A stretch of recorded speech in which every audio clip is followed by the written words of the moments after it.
dielectric. But this argument is incorrect because the mechanism by which the dielectric material affect the field, or conversely the field affects the dielectric materials, that is quite different from the mechanism than in the case of conductors.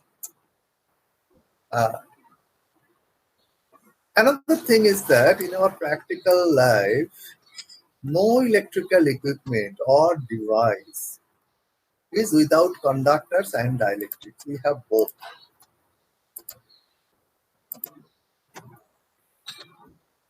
Even the smallest of the devices, they have dielectrics, because without dielectric you cannot run any electrical device, because dielectrics acts as the insulation between the conductors. So therefore, it is very important from a practical point of view that we analyze the behavior of the dielectrics in the electrostatic field. Now, we all know that the atoms, they are, there are electrons and the nucleus, and they are displaced by a small distance. And this distance between the electron and the nucleus, that could also be displaced by the application of an external field. And in physics you have studied that if two charges of opposite polarity, they are displaced by some distance, then we call it electric dipole. When this distance is very small, then this dipole moment is typically zero. But when this distance is not small, then this electric dipole has a very clear effect on the field, and therefore the dielectric materials, particularly those materials which contain large number of dipolar elements, we call it permanent dipoles, they have very significant effect on the field. Why they have significant effect? Because these dipoles, naturally the external field will have an effect, and the dipoles will try to get aligned in the direction of the external field. And the degree of alignment of these permanent dipoles is higher for stronger external field. Now, typically then you can always ask that if a dielectric material has large number of electric dipoles, then that piece of material should have some electric field. But when a dielectric material, if you just get a piece of porcelain or a polymer, they don't have any electric field because of the dipoles present in them. Why? Because these dipoles are oriented at random direction at any given instant of time. So the net electric field due to all the dipoles which are oriented randomly, therefore the net effect or the net field due to the dipole becomes zero. But the moment we apply an external field, these dipoles get aligned, and the process is known as dielectric polarization, and that plays a major role in the functionality or the functions of these dielectric materials, which plays a big role in electrical and electronics engineering. So now a polarized dielectric, which we can assume to be a collection of oriented electric dipoles situated in vacuum. If the charges of the electric dipoles and the distances between them are known, then it is possible to determine the electric potential and the electric field intensity at any external location due to this polarized dielectric. But this is practically very difficult due to immensely large number of such dipoles in the polarized dielectric. And precisely because of this reason, a kind of average dipole density is defined in the form of a vector quantity known as polarization vector for the ease of analysis. That means if since there are a large number of dipoles, we don't go for computation of field due to each of them, but we define a vector quantity polarization vector. So let us now see how we go about that. First, let us just look into electric dipole. So 2 point charges plus q and minus q as shown in this figure, they are separated by a distance d, where d vector is directed from minus q to plus q. So then we say that the dipole moment of this electric dipole as shown in the figure is p vector. P vector is the dipole moment, is charge multiplied by the d vector. This you are quite aware of that. So let's go forward. Then what is the field due to this electric dipole, that figure 5.1? Now, so let's say there is a point P at a certain distance from the dipole. So then the distance from plus Q is R1 and distance from minus Q is R2. So the potential at that point will be the potential due to the two charges. So you can see equation 5.2.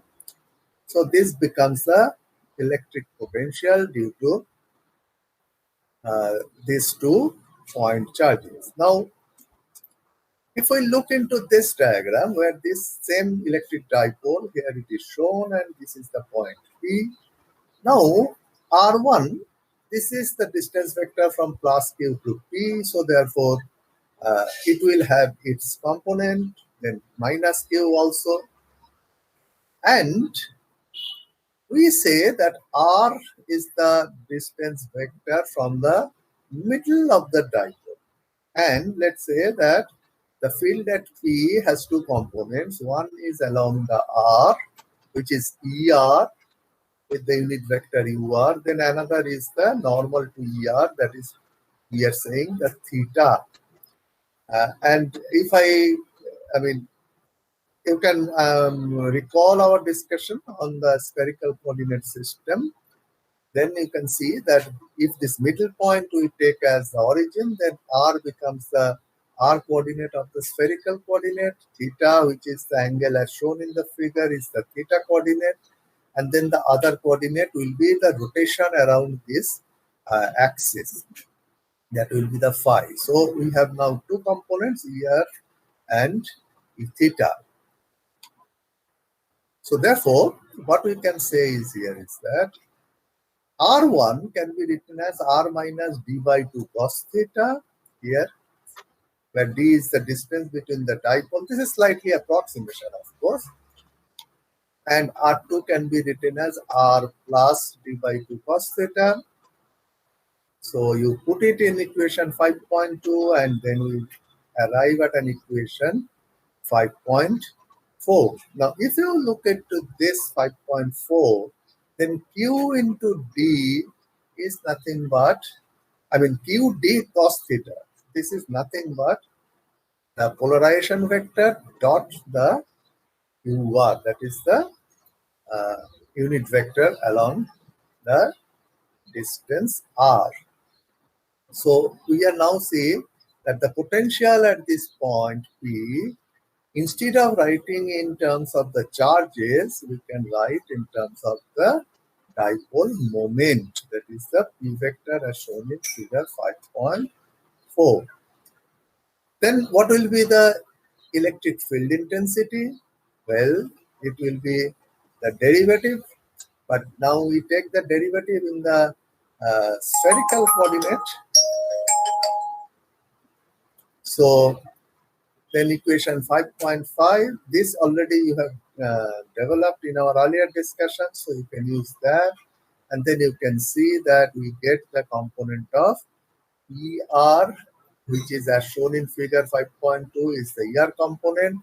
and then E theta, which is the theta component of the field.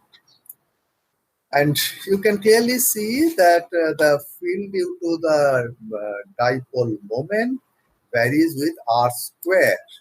Now, please remember, this is a question that is often being asked in many interviews, that the potential due to a single point charge varies with 1 by r. But if it is an electric dipole, then what is the variation? Then the answer is it is with 1 by r square. Similarly, the electric field intensity for a point charge varies with 1 by r square, but if it is an electric dipole, it varies with 1 by r cube.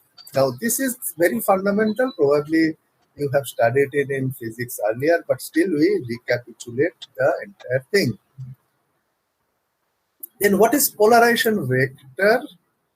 Well, if we consider a small volume of the polarized dielectric, let's say it is delta V, and if there are n number of molecules per unit volume, n number of molecules per unit volume, and if P is the average dipole moment per molecule, then we can write that capital P vector, which we call the polarization vector, will be summation of the small p vector divided by the del V. Or in other words, it becomes capital N into P vector, where N is the number of molecules per unit volume and P is the average dipole moment per molecule. So it is logical, but still we develop it separately as equation 5.7. Now, equation 5.7 is valid for a rarefied medium, that means a gas. The relationship needs to be written in a different way for a dense medium, such as liquid or solid. In a generalized way, what is the net dipole moment in a small volume? So we can write it in this way: Q1, D1, Q2, D2, etc., etc. So then it will be in the form of a summation, where what we are saying that N1 is N into delta V. You remember what is delta V? We are considering a small volume delta V of the polarized dielectric, and then we are considering that N number of such small volume that makes the entire volume. So therefore, then the polarization vector is quite obviously summation of this divided by delta V. The important point to note here is that the unit of dipole moment is Coulomb meter, whereas the unit of polarization vector is Coulomb per meter square. And this is another point you have to remember from the definition. The unit of polarization vector is Coulomb per meter square, which is the same as that of the surface charge density. So we have to keep this in mind, because surface charge density is directly related to electric field intensity, and therefore the electric polarization vector that has some correlation. Now, in other words, if the polarization vector P is known at a point, then a small volume delta V, which encloses that point and contains large number of dipoles, can be replaced by a single dipole of moment this. This is straight away coming from the previous definition, that P vector is small p vector, which is equal to capital P vector into delta V. Now, why we are writing equation 5.10, 5.10? With the help of equation 5.10, the electric potential and electric field intensity due to a polarized dielectric can be evaluated by an integral. That is the important point. That's why we write this equation. Then what is polarizability?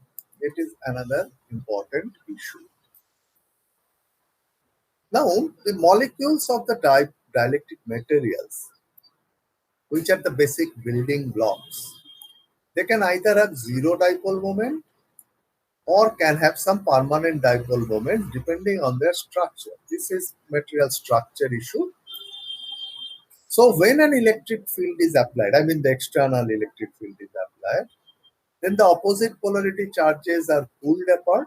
That is when there is zero dipole moment, that means under normal condition, zero dipole moment. But when we apply an external field, the opposite polarity charges are pulled apart.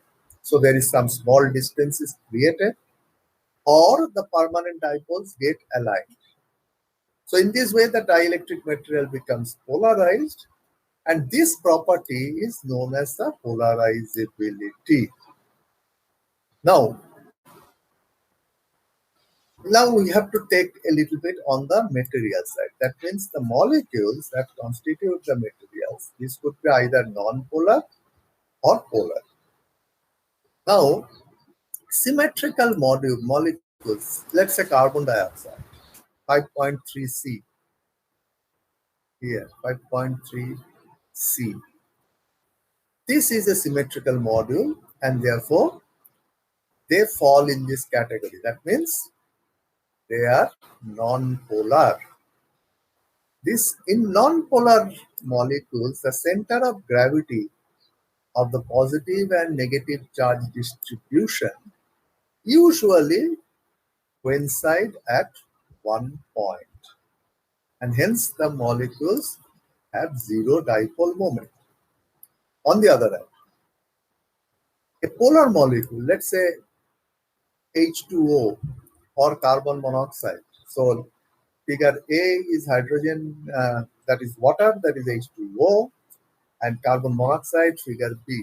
In these cases, they are the center of gravity of the positive and the negative charges. They are not coincident. That means they don't fall at the same place. So therefore, there is a small distance between this center of gravity of the positive and the negative charge distribution.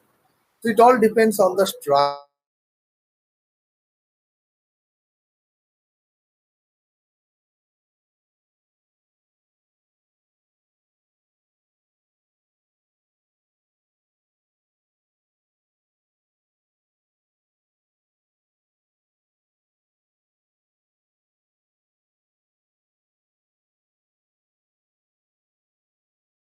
Material which is A or B are called polar materials, whereas material C is called non-polar material. By the way, H2O is a highly polar material. Probably we don't consider that we'll discuss later that how this uh, presence of the number of permanent dipoles have a role in determining the permittivity of the material. But before that, what is electronic polarizability of an atom? Polarizability, that means the process by which a material gets polarized. So this is called electronic polarizability. For that, let's look at this figure. That means uh, say a simplified model of an atom. What is that? That an uniformly charged electron cloud, which is spherical in shape of having radius r, surrounding the total positive charge located at the point nucleus. So it is like this, the left hand side diagram. That is an electron cloud of radius r surrounding the nucleus, which is like a point charge. But then this electron cloud, which has a charge of say minus q, then for this sphere, the center of gravity will come at the center. That means where the nucleus is. And since plus q and minus q, they both have the same charge, then the distance being zero, there will be no permanent dipole under normal circumstances. But the right hand side figure, moment I apply an electric field, nucleus will not be will not be displaced. What will happen that if from left to right is the direction of the electric field, then the electron cloud will be shifted towards left. So the nucleus remains at the same position, but the entire electron cloud moves towards left, and therefore the center of the sphere, which is the electron cloud, that shifts from the nucleus. And then immediately this plus q and minus q, they have a particular distance d between them. It's a small distance, but still it is there. And then we can say that there is a electric dipole which is now created by the external field, and this is known as electronic polarizability. Now, what will be the attractive force between the electron cloud and the point nucleus? Well, this will be, of course, uh, as per the Coulomb's law. So Q by dq by r cube. What is dq? The electron cloud is displaced by a uh, the question is how much it will be displaced, the electron cloud. Will it be displaced infinitely? I will no.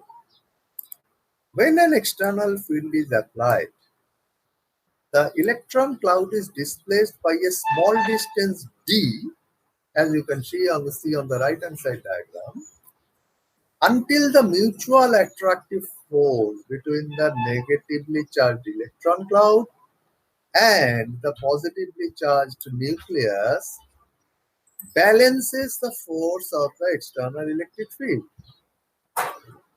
So we apply this condition here that F internal is Q, which is the uh, nucleus charge. Then what is the charge in that d cube by r cube? That is the ratio of the two sphere volumes into Q. That is due to the negatively charged electron cloud.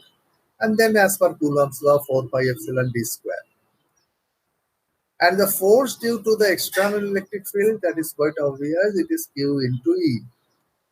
So at equilibrium, we find these two will be equal, and we can find out an expression for D. And in this D, this is, you can see in terms of R. R is the radius of the electron cloud, which is constant for a given molecular or atomic structure. Q is the charge of the nucleus, which is also constant for a given atomic structure. So it has equation 5.3. D depends on E, that is the applied electric field. And therefore, we can write P. What is P? P is Q into D. So Q into D is 4 pi epsilon R cube into E. So what we write here is that P is, see, look at what is the term here, 4 pi epsilon 0 R cube. Now this is a constant depending on the atomic structure. So this is written as alpha E, and we say this is the electronic polarizability of the atom. Then naturally you can ask a question that what are the different polarizabilities of a dielectric material? The answer is there are quite a few polarizabilities.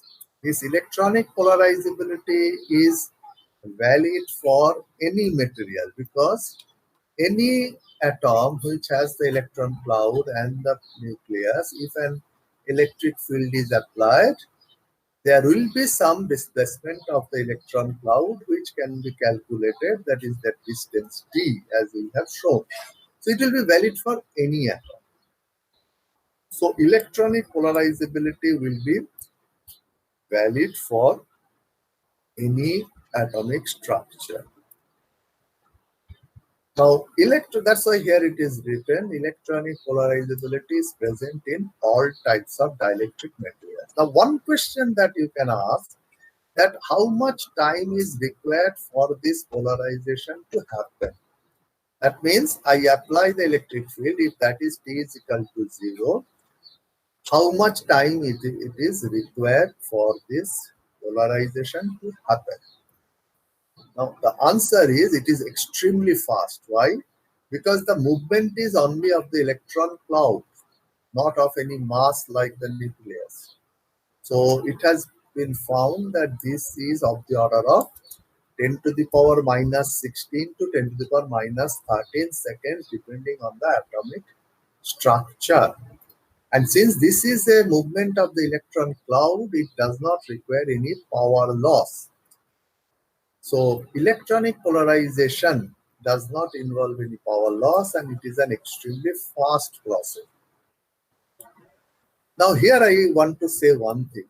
Now for all of you, remember one thing, that if I make a statement that the concept of zero depends on my measurement capability, whether it is a correct statement or not. I will try to explain it in this way, that let's say I have, say look at this time, 10 to the power minus 16 seconds. Now if I have a measurement system which can measure up to 10 to the power minus 12 seconds, then this time 10 to the power minus 13 or less will be always shown as 0 by that measurement system. But if I can have another measurement system which can measure up to 10 to the power minus 16 seconds, then this is no longer 0. So therefore you can see that the concept of 0, that is whatever we measure as 0, that fully depends on our measurement capability. If we improve our measurement capability, then whatever was 0 today, tomorrow that will not be 0. That will be a finite value. This is a very important point for engineers. Please remember that this, whatever we say, if we say current is 0, makes no sense. Then I will ask that what you are using for measuring that current, which ammeter. Then you will say that ammeter. I will ask what is the range. You will say 10, maybe 1 microampere. I said fine, but current may be 1 nanoampere. If it is 1 nanoampere, then that meter which measures 1 microampere, the reading will be 0. But if I can have an ammeter which measures 1 picoampere, it will not be 0. Then I will get a reading of 100 nanoampere.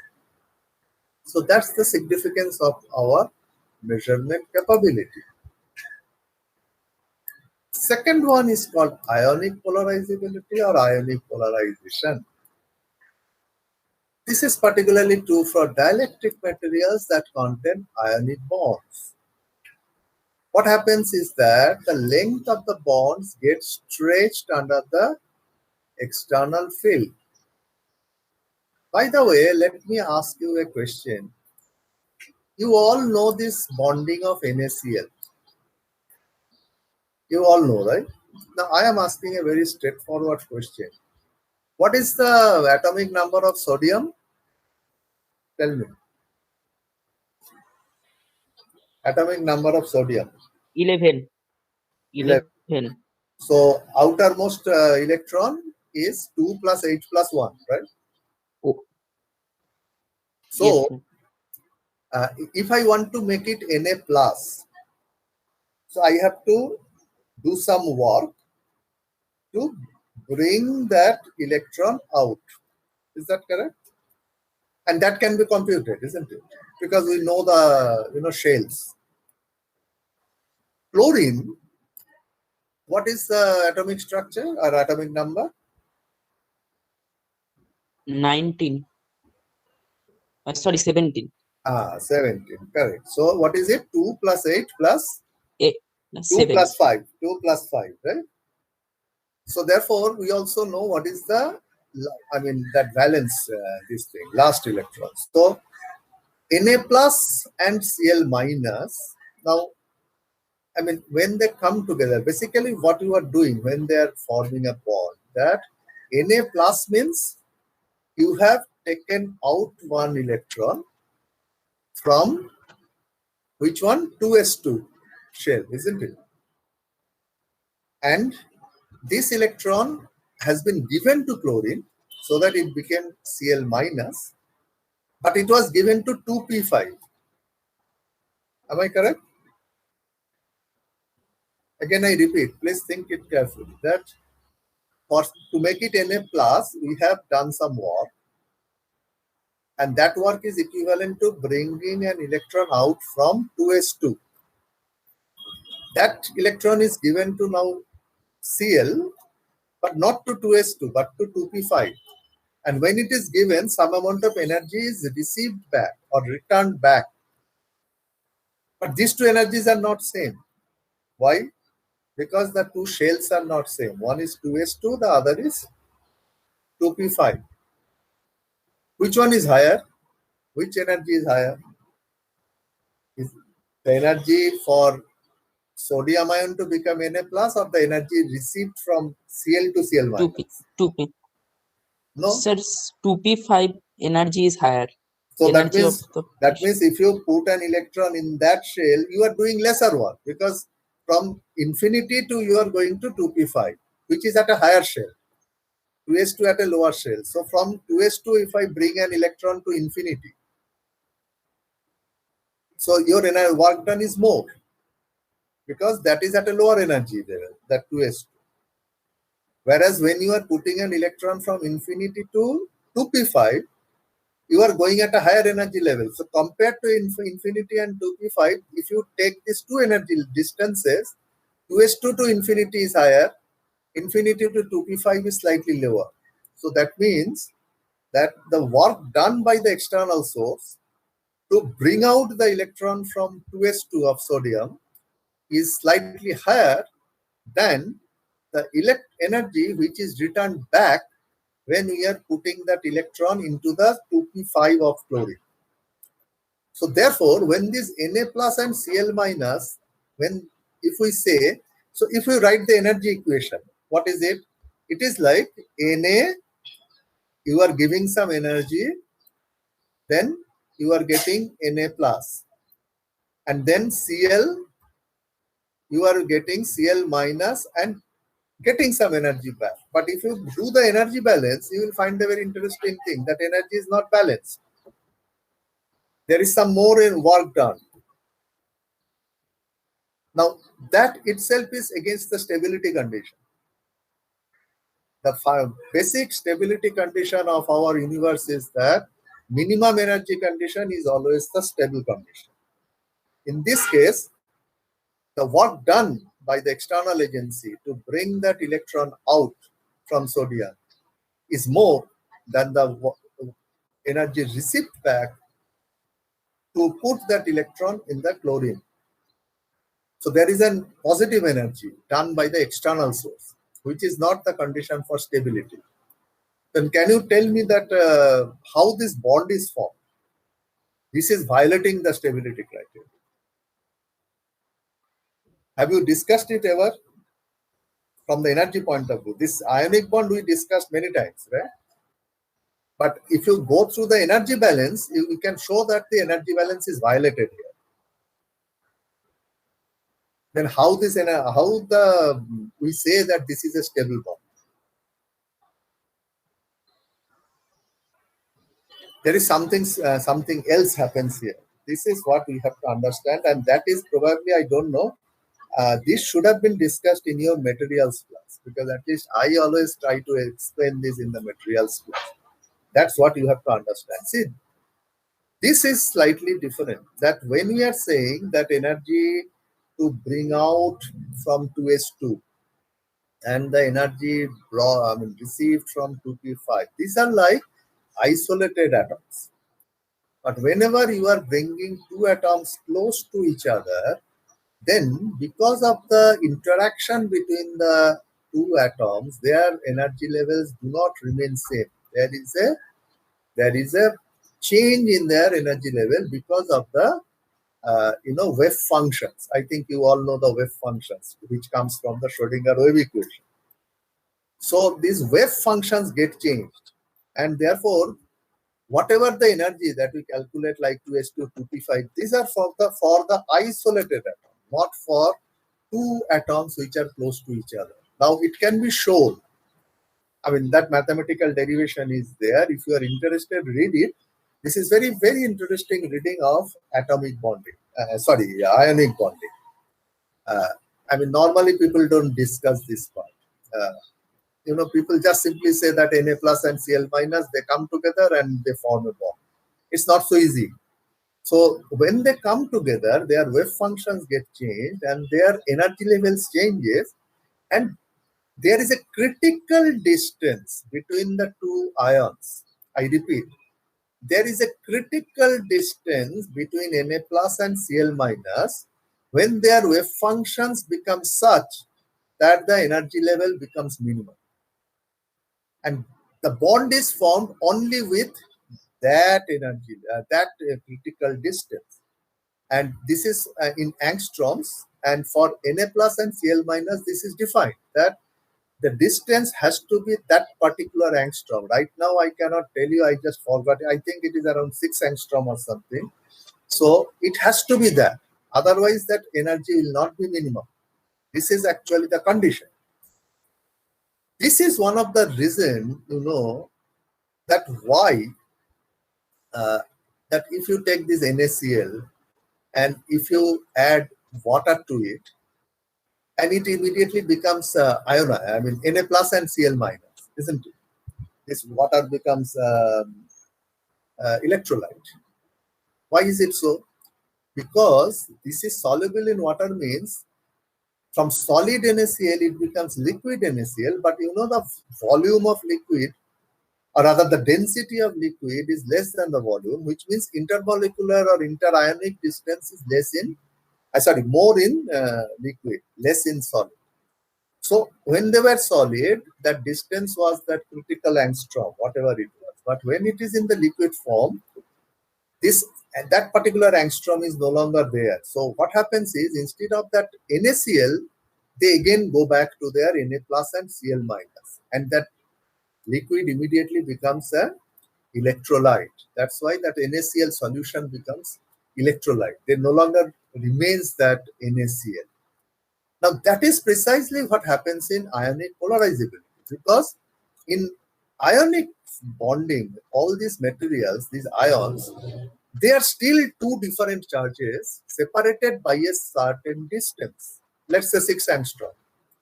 What happens is, the moment if you apply a field, this 6 angstrom is slightly disturbed because of the external field. And what happens is that they form that dipole, that their neutrality, that is, that minimum energy is the neutral condition, that is violated, and it becomes a dipole. So this is called ionic polarizability, but it happens only in materials having ionic bonds. This is also a very fast polarization. This is shown here in this diagram, whatever I have told.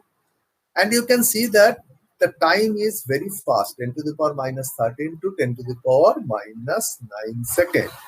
So both the electronic polarizability and ionic polarizability are like instantaneous. That means the moment I apply the field, these two happens.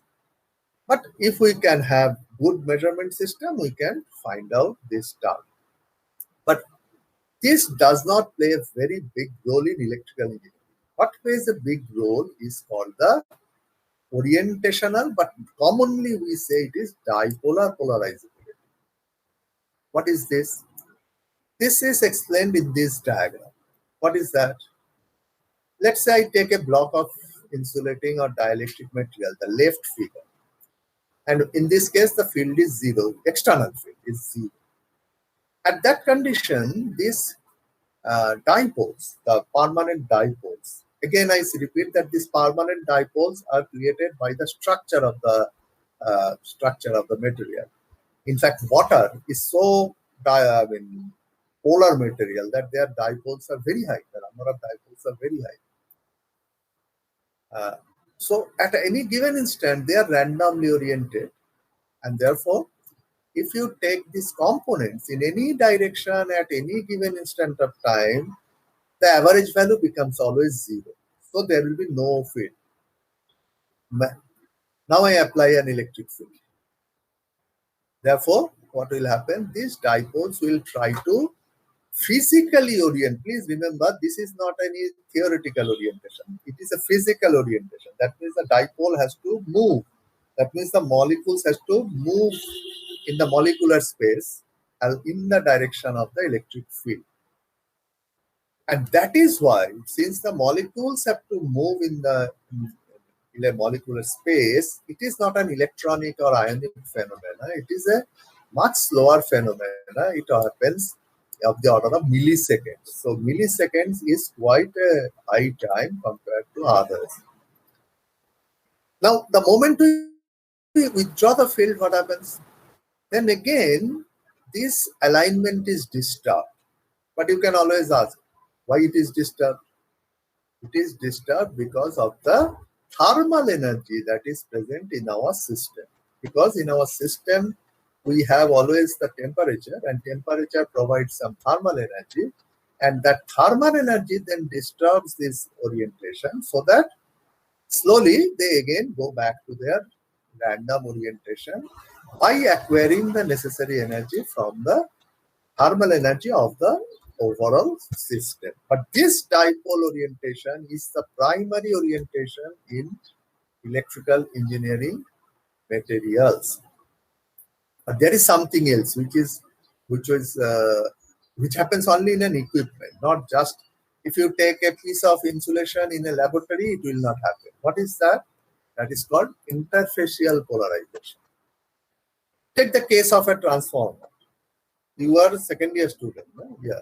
Have you studied transformer? Is there any course on transformer you studied? Yes, sir. So transformer construction, you think about it, that there is a winding. On the winding, you have insulation, say it is paper, then you have oil. So there are two insulation. So now let's see, this is that oil paper insulation, and therefore there will be a boundary. And please remember that this oil continuously flows in the transformer. Why? Because uh, because the temperature of the oil does not remain constant over the time.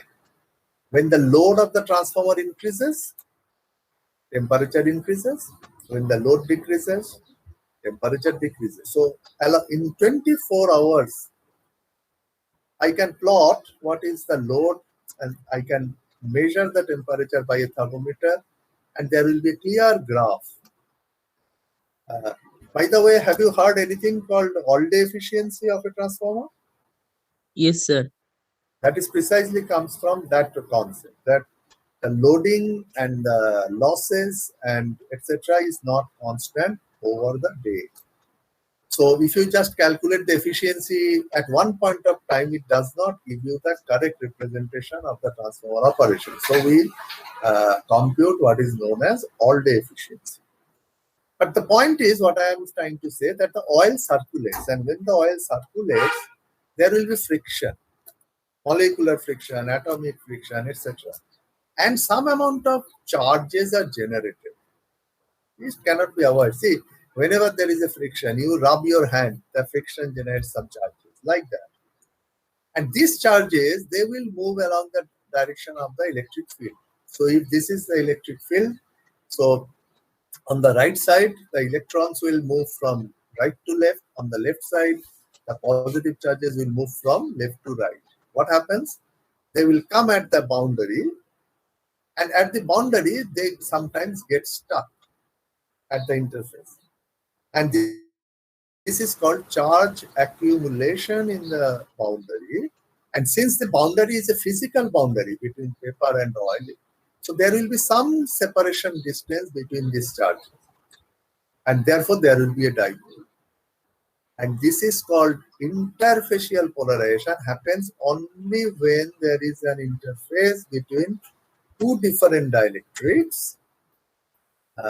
And this has a very big bearing on the transformer insulation, because if the material gets aged, you understand what is called aging. That means a new material and a 5-year-old or 10-year-old material. So when the material gets aged, then this interfacial property gets completely changed, and therefore if we can have some measurement that will give you a very clear idea about the aging of the insulation. And today a lot of monitoring technique, online as well as offline monitoring technique, which are based on such measurement of interfacial polarization. So I mean that is a much deeper subject. You need not have to go into that, but just remember that these are the techniques or the technologies which are, I mean, very high tech now, that we can identify the aging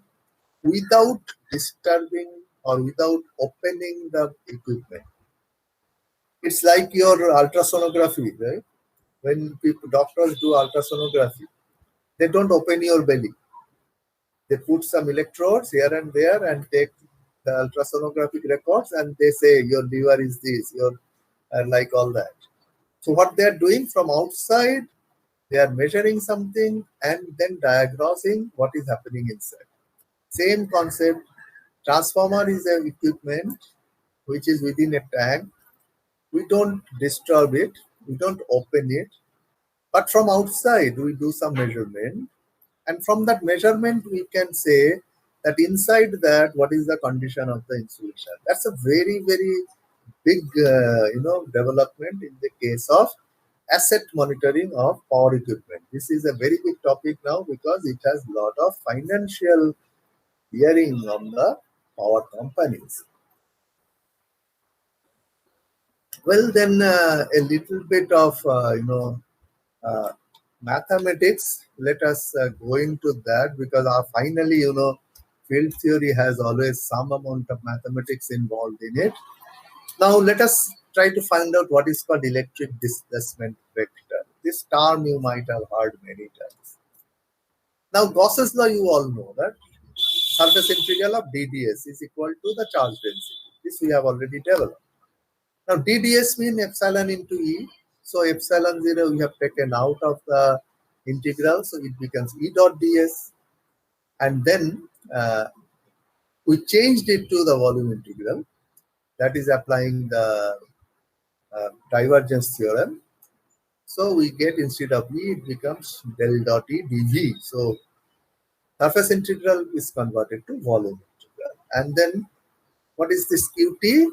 Now, since this is the volume integral, then instead of charge density, we are saying it is the total charge enclosed by the volume V. Then what is this V? I have not given the definitions here. No? I see. What is rho F and rho FB? I have missed it. Now, what we are saying is that volume integral, that means this equation 5.37, this is coming from the free charge and the bound charge, which I have not mentioned here. No, that is actually there are two types of charges which can be present in a material. What is called a free charge, which are free to move, and some amount of bound charge. Bound charge means which are in the form of dipoles. So it will be summation of both. It will be summation of the free charge density as well as the bound charge density, and then we have to integrate over the entire volume. That means charge density is integrated over the entire volume will become the charge. That is quite obvious, you can understand. Now, free charge and bound charge I have not explained here, but okay, let me see. Next class I will try to explain here with some. But anyway, just think that there are two types of charges. One is the free charge, which is free to move, and there are bound charges, which are the dipoles, which are not free to move. So then definitely we can write from equation 5.37 this equation. Yeah. So from here what we can get is that del dot E is rho F plus rho F VB. Rho F is the free charge density, rho B VB is the bound charge density by rho 0. And this is, we are saying that rho t. Rho t means total charge. Now, equation 5.24, which I have missed, it is that bound charge density, we can show that it is equal to minus del dot p. P I have already defined, that is the polarization vector. Now, therefore, we can say that this del dot E that becomes 1 by epsilon 0 free charge density minus del dot P. Or just rearranging that, we can write that the free charge density that becomes del dot epsilon 0 into E plus P. Now, this is very important equation, equation 5.39. Why? Because it says that the divergence of this, that means epsilon 0 into E plus the polarization vector through any volume is equal to the charge free charge density in that volume. This form of Gauss's law is more convenient because the only charges that can be influenced externally are the free charges. So therefore, what we say is that this vector epsilon 0 E plus P is called the electric displacement vector, or D. So we say that D vector is epsilon 0 into E plus P vector. Now this D vector is, by the way, is also that epsilon 0 into E dot ds, that is the flux density vector. So there is a relationship between now the flux density vector, which is also called the electric displacement vector, shown by equation 5.40. Now, the integral form of Gauss's law is this one, equation 5.42. That is all known. So, it should be noted here that both del dot D, that is divergence of D, which we have discussed in Gauss's law, and surface integral of D dot ds, which also comes from the Gauss's law, they are related to free charges on D, are unaffected by the bound charges due to polarization. This is slightly deeper into the polarization. So, from here, equation 5.40, what we are writing, that E vector is nothing but D vector by epsilon 0 minus P vector by epsilon 0. This has a bearing on electric field. It means that E field, typically E vector, that is electric intensity vector, is known as E field.